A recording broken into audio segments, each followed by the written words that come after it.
everybody, and welcome to the however episode of Panzer in the Works with yours truly, Panzer Bros.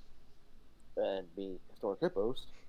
And today, if you haven't gathered by the title, we'll be talking about the original Red Alert by Westwood in 1996, with a technically freeware release in 2008, a year after a PlayStation 3 release. Now, this is technically the second Command and Conquer game made, and although it was supposed to be a sequel to the very first one, but although coming out around a year and a bit later, now this would be the one of the last games made by Westwood under Virgin Interactive before EA bought them out. But although they still made quite good games for a decent chunk of time, but yeah, this will be the last game under Virgin Interactive before it had some financial instability.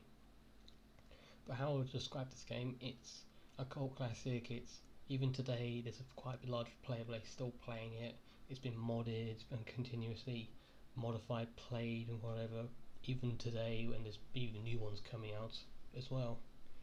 And the gameplay would cement, although it's the same, it's pretty much the same as the previous one, but it's been built on from the previous one. It would cement Westwood in the RTS genre from the first game and continuing onwards. And also, well, as I said before, it actually even encouraged EA to buy the company off Virgin Interactive, which was collapsing at the time. And I think first we'll go on to the characters, which I know this. I don't view Command and Conquer as much for its characters, although there are a few iconic ones. It's better to just like a category. It's better to like describe the factions you get to play as rather than individual characters. Yeah, it's of course. Well, since it's if the people don't know Red Alert, but it's Allies versus Soviets. So the Soviets are more brute force and much more powerful units, but the Allies have more diverse units which could do much more things, which we'll build onto later games as well. Like some personal favourites, the Mammoth tank for the Soviets, which is unmatched for firepower. Tanya Adams for the Allies, which is the only commando I think in the game. Will be later ons, but there's not. I don't think there's one for the Soviets. It's the longbow for the Allies, which is an Apache, and the V2 rocket launcher for the Soviets, which would later become in later games the V3 and the V4. Personally, they're my favourite ones, but do you have any favourite ones, or like the ones the same for me? First of all, it's hard to say because I've never played the game myself. I've only played like Red Alert 2. Well, I do find here about the units. They're not. It's less diverse than the later games, because the later games you can clearly tell these units are for this and these units are for this faction. But here, the majority of the units are pretty similar. But that's not because they didn't put the effort in. That was just because the limitations of the software and the computers of the time. So they couldn't really do huge amounts of detail into each one to give them unique parts. But especially for the higher end units, they are quite different. Like, as I said, with the Mammoth tank, which the Soviets have, but the Allies have the light and medium tanks. And yeah, there's an occasional noticeable person which may appear in depending on which campaign you do. Like, well, in the Soviet campaign, it's Alternative World War II. Of course, Stalin's going to be in it, in which does a fantastic job of being Stalin, and even a Kane cameo at certain points throughout the campaign and even at the end, which it's very good they've done it, but I think they ended up dropping the idea for later games because they couldn't really connect up the two universes up correctly, because Renegade 2, which was supposed to connect them up, ended up being cancelled, so they kind of binned the idea. But quite a few people still keep this general idea of the two universes are definitely connected, especially by this. I'd say they're their own like alternate realities. Yeah, it's people do like to combine stuff into one overarching timeline, but yeah, I think here it's if Renegade 2 did come out, I think quite a few. I think they would fit together well, but because it didn't, and there's not a huge amount of information on it, you could count these as two different God universes. But I quite like them to say because of Red Alert, one of them would lead to the rest of the Red Alerts, and the other one would lead to the Tiberium universe. I like to think of it like that, but it may not be completely. So you never know. Although, speaking of Renegade 2, I heard somewhere that it's actually supposed to take place sometime after Red Alert 2, not like Red Alert 1. I thought it was supposed to be after like Red Alert One or something, to like combining two. From what I found on the Command and Conquer wiki, it was said that the Renegade 2 would take place sometime right after the events of Red Alert 2, because it mentioned somewhere like it was the Soviets invade America because some Soviet commander wanted to avenge Romanov's death. Okay. I did hear of a. I know there's like a proto Nod faction in there as well. So Well, yeah, there would be like some kind of like a Soviet civil war, and then one of the factions would become the Brotherhood of Nod.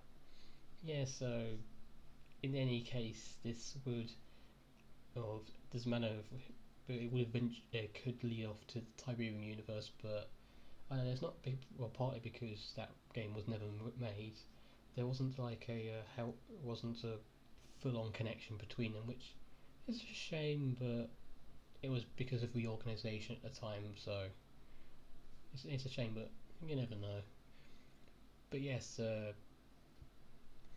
yeah, personally, there's although the cutscenes are they're quite entertaining at times, but I think one of the true stars of well, all Command and Conquer games really, apart from Kane, the true stars are the units themselves, which we've mentioned before, because they're the things you have most time with. Oh right, the cutscenes. Yeah, it's pretty much a staple of Command and Conquer games where the cutscenes are all like full motion videos with live action actors. Yeah, in comparison to what Blizzard was doing at the time with its with its Warcraft games, because they were technically RTSs, which kind of came out at the same time. They were like one after each other. Uh, they use mostly the limitations of the time. You could clearly see that it was just occasional mouth movement or whatever. But this, partly because the limitations of the time, did really help to express more stuff and have more stuff to happen and whatnot, which I enjoy. I enjoy. It just gives a bit more personality to the game overall. It just really builds it up. But I think we've really overlooked one. I think we really forgot to mention one thing: the story. Oh yeah, the story. Because we're just going to go into that because we're kind of focused on the characters there. But yeah, for the story, it's well, if you don't know what Red Alert is, it's pretty much alternative World War Two. Einstein invents a time machine about 1948-ish, goes back in time, accidentally erases Hitler from the. Well, I think he did it on purpose Well, anyway. On yeah, I purpose. think he did it. I'm pretty sure he did it on Yeah, purpose. he did it on purpose to erase Hitler from the timeline to think, oh, this will solve all of our problems. But it doesn't actually makes it even worse because without Germany in the way, the Soviets under Stalin is free to invade Europe. So then it's, as I said, mentioned before, it's the Soviets versus the Allies. And So now World War II becomes Russia versus eh, Europe. yeah, it's a lot big. Yeah, definitely a lot bigger than what I would hope for. But I mentioned before, yeah, there's two campaigns. You can play as the Allied campaign or the Soviet campaign, in which depending on which one you do, depends who wins. But and then each one will have, as I mentioned before, like how each have special units and buildings. As noticeably, the Allies have the Chronosphere and the Soviets have the Iron Curtain, which become staples of the command of the Red Alert franchise, really, which we'll build on later on as well. Uh, Yeah, it could be worth noting that like the Allied nations is basically made up of like multiple Western European countries like Germany, France, and England or whatnot, right? yeah, each In interesting enough, America is not one of them. yeah, it's I know the United States remains not too. Yeah, it doesn't really get involved. From the cutscenes for the Allies' perspectives, one of them has a very, very thick German accent to the point you think he's evil, but he's actually the good guy. But yeah, it's interesting how they've done it. It's because you think, oh, because it's World War Two, the Germans are going to be bad guys, but here, well, they're the good guys and fighting against an even bigger threat. Uh, yeah, it's done very well. The entire story. Although it's hasn't got a huge amount of backstory to it, just apart from we remove Hitler and Stalin's free to invade. But I don't know, it's just pieced together very well, especially with the. There's some cutscenes which aren't the live action parts, but it just shows some of the action and whatever, which is really good for the time. It's very impressive what they've managed to do with the technology, but the intro scene as well, just showing some units and whatnot, which I, I found I found very good with the how it's pieced. But yeah, it's just I, don't know, I just really enjoy the story really, which end up leading on to later ones. It's it's a bit I don't know, it's difficult to spoil it really because it's if you choose the Soviets are going to win. If you choose the Allies are going to win. But especially with the special buildings or special special buildings with like the Iron Curtain and Chronosphere do definitely build an entire different part of the game which you can use to your advantage. Like how, for example, the Chronosphere can teleport units from one side of the map to the other, but only vehicles. It will kill any infantry in its radius. And I think like going off a bit of a small tangent here, but I heard that the chronosphere is supposed to be like inspired by um, conspiracy theory that the U.S. tried to experiment with invisibility or teleportation for the USS Philadelphia, I think it was. Yeah, I think the test was I think it was a secret experiment that was trying to make something invisible, but they unintentionally discovered like teleportation and supposedly while the ship itself made it out fine, there were some instances of some of the crew that were like killed because they teleported inside the ship. well, quite a few of the special buildings in that, all of them are based on conspiracies. The Iron Curtain, Tesla coils, all the weird technology which end up getting developed, that they're all based on conspiracies and failed experiments from around this time and a little bit in the future. It, I don't, it's it's not how it's Interesting. Of all the Red Alert games, the first game is actually one of the darkest or the most grittiest. yeah it has a completely different tone to the later Red Alerts, but this tone I think does end up going on to Tiberium Sun, but yeah, this is the only Red Alert to have this more darker theme. Well, the very first Soviet mission, you do end up just flat out slaughtering innocent civilians, so you wouldn't expect that in a later game. And your boss is Stalin, freaking Stalin, Yeah, it's who I think in later cutscene actually like breaks the neck of one of his closest advisors just because he was like paranoid. it's the Soviet campaign is definitely interesting. Where yeah, he strangles someone. One of his assistants ends up poisoning someone right in front of you, and then at the end of it, uh, Stalin's poisoned, and then his minister, I think, ends up getting shot by Kane. So literally, you get what you witness of 4 deaths within the Soviet campaign. But in the Allied campaign, there isn't as much. But I know it's one of those general things of either it's cool to be the bad guys. Here, it's the Soviets are very iconic with their or just them in the Red Alert universe just being very iconic as well. So, but yeah, it's I just overall just really good to have done it, and also for the iron yeah going back to like the different buildings and that, and the Iron Curtain, and that's for people who haven't played, it's you can put it around special units. You can put it around buildings, vehicles. It would just coat them in a I don't know what it is, but it's pretty much just makes them invincible for a certain period of time, which also kills infantry as well, I think. So yeah, these technology which it works quite well. Just make sure you don't have infantry in there because it will kill them. And the Chronosphere definitely that will become interesting in later games as well, especially with naval units. And I think that's pretty much it for the story, really. Just if the Allies win, that ends up it coming to Red Alert 2, if the Soviets win, I'm not sure what end up happening after that, to be honest, because I originally thought it would lead on to the Tiberium universe, but after what you've said and some research, I'm starting to think everything will go into the Red Alert 2, then it'll span out there. I think it's safe to say that Kane's appearance was just a cameo or a reference. Like I don't think they had really much thought of like developing further beyond that. Yeah, it was just a thing saying, hey, Kane's here, he's been around for a long time, there's something unusual about him just because how long he's lasted. Oh yeah, and there was also that ant mission too as well at some point. Oh yeah, there's a few hidden missions that if you I'm not sure how you can access it, but there's like those missions where you are tasked to fighting giant mutant ants. Yeah, it's interesting a couple of missions, but yeah, it's definitely interesting how I've done it. And additionally, that isn't the only thing. You can also find as well. This was they also had skirmishes as well for the first time, I believe, with easy, medium, hard. So you can actually battle against the AI instead of just going through the missions or playing against other people. Which there was a quite a large community at the time, and it still is today, of people battling online. And well, I would go over setting, but there's not a huge amount to it. Just it's Europe.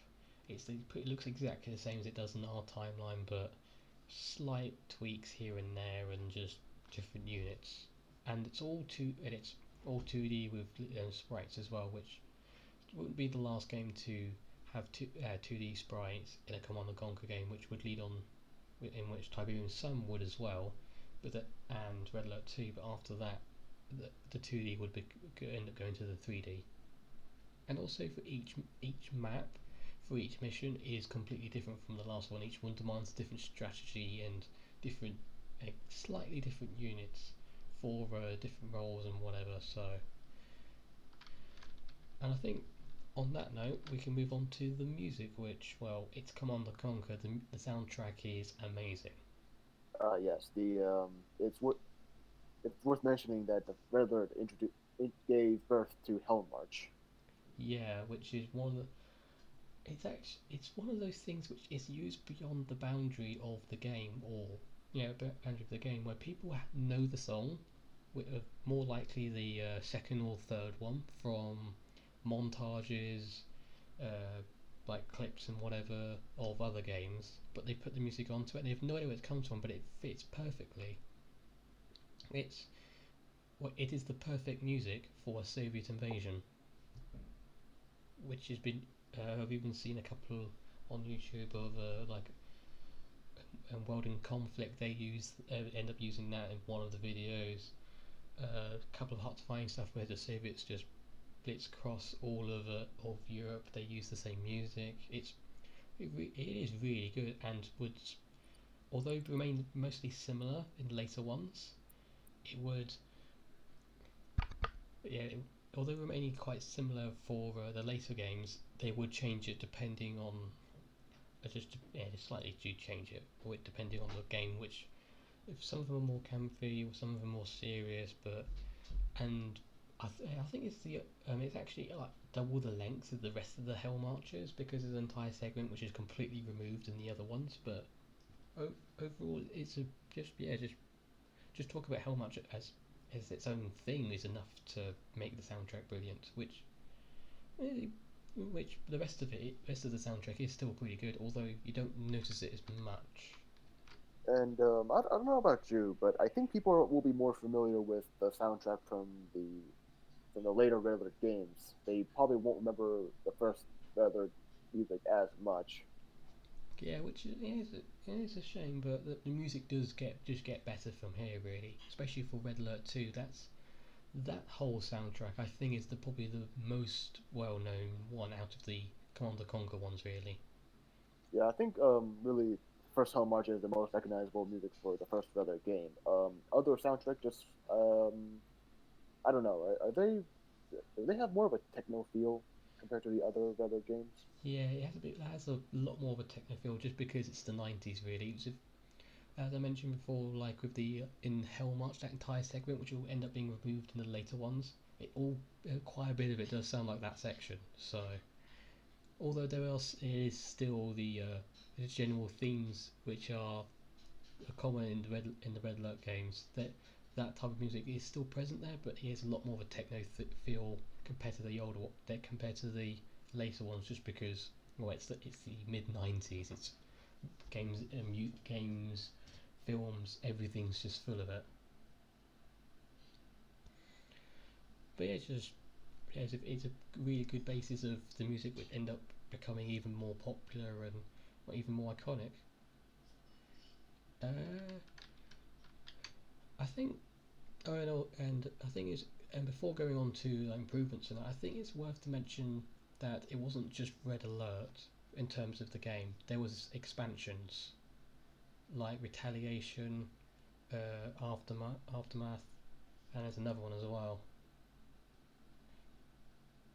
But yeah, Okay. I definitely remember Aftermath and maybe Retaliation. I uh, don't know if there was a third expansion. I've said because there are certain units which are only available in certain expansions, but there might have been a third one. But Retaliation kind of was an expansion, but it was like a PlayStation 1 equivalent, really, of the game with additional parts onto it.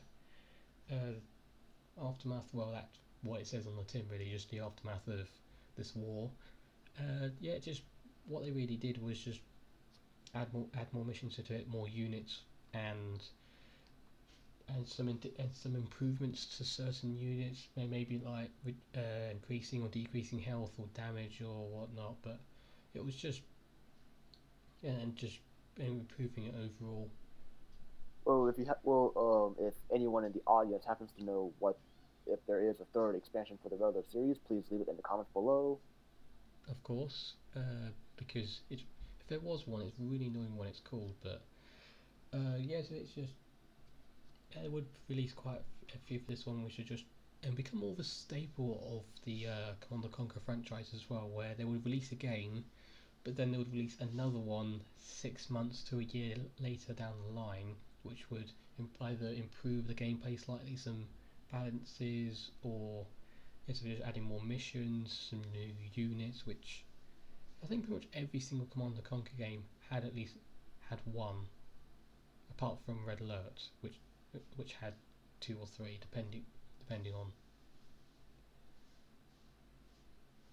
And I think yeah, it's anyway. So on to the next part, which would be improvements. I don't think there's a huge amount to improve on this game really. I mean, Pop, how could they improve it? Like they had like technology like the studio had like technological limits at the time, so yeah, this is this was made just after Doom 2, so the technology was very limited at the time, and they did a really good job of what they had. Uh, only I know if any problems you could point at the game would be well, it's not the game's fault, it's not the company's fault, it's the limitations of the software and hardware of the time. Like one which will be introduced into Tiberium Dawn, but not yet, is the inability to stack units for building. You have to click one, we'll let it go through, then click it again, then let it go through. Later ones you could stack five and so on, and they'll just constantly come out. And yeah, it wasn't huge from what I've heard. There isn't a huge amount of bugs. There isn't a huge amount of problems with gameplay. There's no balancing problems. It's a lot of effort was put into this game, and it really does show. Anything else you want to say? um well, I guess the closest there could be to any improvements would be like whatever like balancing fixes there could be. Then again, I'm not sure because I've never played the game, so I don't know what's overpowered. Whereas each unit has its strengths and weaknesses, but yeah, I think for us together, it is quite balanced. And in in the expansions, they do address some of the issues for balancing, like as I said before, like increasing or decreasing health or damage output, speed and whatnot. But from what I managed to gather, there is no major. problem with balancing with, or anything like that, which can be contributed to Tiberium Dawn.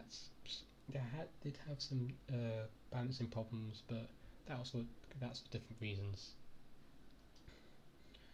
So for a conclusion, I would say, well, it's Well, first off, can we like go back to like stuff that we might not have not stuff that we might not have the chance to mention? yes, if some things like so what things would you say you might have missed? Oh yeah, going back to the ant mission, it's worth noting that it's been that the forces that you command in the ant missions are not actually it's not actually like allied or Soviet because like apparently that you're able to use equipment and weapons from both factions like medium tanks alongside mammoth tanks Okay, that's and interesting. the color and from what I've seen the human forces that you command in the ant missions are actually colored yellow. So there's been like a lot of theories that in the ant missions you're actually playing as GDI. Okay, that's well. There's quite a few like Cade in that. There's quite a few references from the Tiberium universe go in into Red Alert, which it would make sense because they are usually depicted as a yellow eagle. Anything else I've missed? Um, I think I remember there being some kind of cutscene where you actually get to see Tanya die, but I don't know. I'll have to like look that up again, figure out the context. Okay, well I do remember that for the later games, Tanya is actually changed. Instead of being Tanya Adams, it's just Tanya for the later games. It's still plays the same role, does the same stuff, but they've it's just a slight change to Tanya. But Alternatively, the name Tanya is like 007. It's not, or no, the name Tanya could be like the name James Bond. It's not the individual's actual name, but rather is a name that's just like it's like a code name or something. yeah, It could be possible. I think that's what they end up doing for later games. But this one, it's Tanya Adams, which is their name. So but just the genesis, really, I would imagine, of it just end up leading to later games. Anything else? Um, well, I think I pretty much said what I wanted to say. What about you? I'd say Any fun facts or trivia? I haven't got huge. I haven't really got any really wow interesting facts about this apart from just. I don't know, it's as I mentioned before, like all these weird weapons and that are all based off conspiracies and failed experiments and whatnot. And well, even Einstein appears for a little bit with helping you give it a little bit of technology and whatnot. And yeah, as I mentioned, mentioned before, that after all the expansions and that, and with Red Alert being and done, the company which owned Westwood at the time, Virgin Interactive, was losing a lot of money, so they had to sell some assets in which EA would buy Westwood off of them, and you could tell for the later games of just how much more money they have to spend on the Command and Conquer games. The the real life cutscenes are much bigger. There's a lot more things happening. Here, it's most likely one or two people standing next to a map explaining what's going on. It's it is very interesting. You can see the steady progression of the Command and Conquer games, and although some people may argue that this game was a retaliation to the new recently named Blizzard with their new game Warcraft Orcs and Humans, which is another another RTS game which came around the same time as the first Command and Conquer, and what would happen over the next couple of years is that Blizzard and Westwood would release games one after each other, just to compete with each other for the real time strategy genre as a whole until Blizzard went off making MMOs and gradually stopped making RTS games.